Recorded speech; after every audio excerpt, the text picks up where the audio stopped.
What's going on, YouTube? I'm making this video as a story of how I got this thing home really fast. Watch the other video. This is the tour of it. Well, that was a tour. This video is how I got it home and the fun that we had and what broke and then the fire that started on this thing. So stay tuned. So basically what happened is went to get this, and my trailer, we're driving way the heck up north, about an hour and 15 minutes away from my house. Hit some horrible bumpy roads, go to pull over to take a piss. Notice this. Okay, that should be on the ground. Both tires are like that. And I noticed that the leaf spring shackle's upside down. And that the that thing, I forget the hell it's called, but it's way to the back. I was like, well, shoot, that's not good. Well, I got to get this, and the guy wanted it gone right away, so I had no choice but to load it. Now, this trailer is good for 10,000 pounds, each axle 5,000 pound axle. Empty this weighs 3,000 pounds, plus the winch, and then plus that is like 4,000 something. All on one axle, so the tires were bulged out like crazy on this thing last night. Sketchy as heck. My hope was to get to a safe place, pull it over, and then leave it. You can actually see the height of that off the ground. So it actually was towing okay, and what we ended up doing is driving very slow, about 45-50 miles an hour the whole way home. Trailer sway was horrible, and on my the trailer brake controller, there's a little thing you can use to engage the trailer brakes to slow the trailer down, and I was using that a lot to try and slow it down so it stopped, swaying so bad. Ended up getting it home after, the drive only took a couple more minutes going slow. Came out here to loosen the straps up, take the straps off. Basically, if you don't watch the last video, this has a miserable oil leak. Why I got it for so cheap. I'm gonna fix it, keep it. I drove it up here. Battery is stone dead, so we had to jump it there and leave the battery pack hooked up. Drove it up here, we're good to go. Got home last night, and my idea was, well, shoot, I topped the oil off in the thing, and I didn't have a battery pack. So I jumped it with the hope of letting it run for a couple of minutes, and then just drive it off. And then, I was gonna put it over there out of the way for now, and then so on and so forth. So when I went to go do that, there's no catalytic converters on this. The guy took the two off the back, and so it ended up being straight piped. And when I did that, the flames from the backfire caught stuff on fire, and I didn't realize the bastard didn't tell me it had a gas leak too. So it's pouring gas out with oil onto a wooden trailer, okay? Next thing you know, it goes whoosh, and the whole thing catches on fire. So I went and I grabbed, because I have fire extinguishers in my shop in my house. Now, been meaning to update these to bigger ones. I have one that goes back there, I have one that goes right there, and one that goes here. And there were these ones here, just the 5-pounders. They didn't do shit.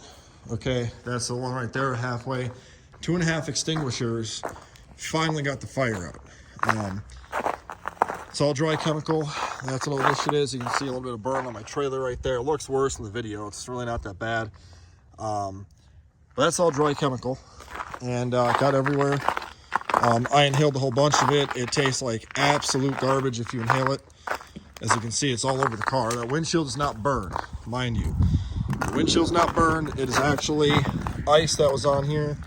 That got covered up with, so I'm putting my glove on here. Ice got covered up with dry chemical. So it's just simply dry chemical. I got to clean off this so I can wash it really good. The hood latch is broken, so the hood doesn't stay open. But basically what happened is I doused the entire thing in fire extinguisher. As you can tell, it's all over in here. Needless to say, I'll be changing the air filter out, and then taking and washing this all out. Not with water. Do not use water for the 4.4s. You'll have a lot of issues if you do that. But somewhere in the back here, it was pouring gas out, and it was pouring out oil and caught fire. And so, you know, we doused it, got it put out. As you can tell, the whole thing is just covered in fire extinguisher, dry chemical. So that was my adventure for last night when it was, you know, freezing cold out. And needless to say, today I'm going to the store to buy a whole bunch of the 20-pound extinguishers that will actually do something, because, you know, in panic, you're freaking out. I know I was, because I was sitting in there and this whole thing was just fire. It was huge fire, this on the trailer. And I know exactly where my extinguishers were, and I still couldn't find them, and finally got them, and got it put out, thankfully. But you know, trying to run this ice, my whole driveway is covered in ice because we have a freaking ice storm here. So it's just trying to, you know, it was parked up there. I'm trying to run across on the ice, trying to get my extinguishers out, and then hopping up onto the trailer, hoping that the gas line, that's plastic, doesn't catch on fire, because, you know, the whole fire is, you know, back here, and, you know, these are the fuel lines right here. You know what I'm saying? So it's like, that was just awesome. And so we got put out. I'm okay. Everything else is okay. Obviously, the wood in the trailer, I could care less about, because, well, it's wood and I can replace it very easily. But you can see where the oil was on here and all that good shit. So I clean this thing off with the hose if, you know, it ever gets warm out. But yeah, so that was the fun of getting this home and the fire that we had. Other than that, the F-250 was doing pretty good. It's not fast in least bit, so it was struggling a lot because it's, well, not fast. But everybody's okay. I'm gonna end up putting two 20-pound extinguishers right here, a 20-pound back there, a 20-pound up there, a 20-pound right there, and then two more right here. Because, like I say, you know, had that gotten any worse, this thing's half empty. I use 2.5 of them, and I have 3 more in my house. But with the time it would take me to run all the way into my house on ice in the dark, go in the kitchen, run upstairs, grab, come all the way back out here, that could have caught, you know, that thing's got a full tank of gas in it. They gave to me when I got it. So really happy that you know, nothing was worse out of it. But just for you guys out there, if you go and buy something like this and it's got no exhaust and fluid leaks, don't start the engine up, even though you may have already and it was fine. Clearly this is a, you know, stuff happens and it could have been worse. But just be mindful of what you're doing and be safe. So stay tuned for more videos if you're still here. Hope you liked the video.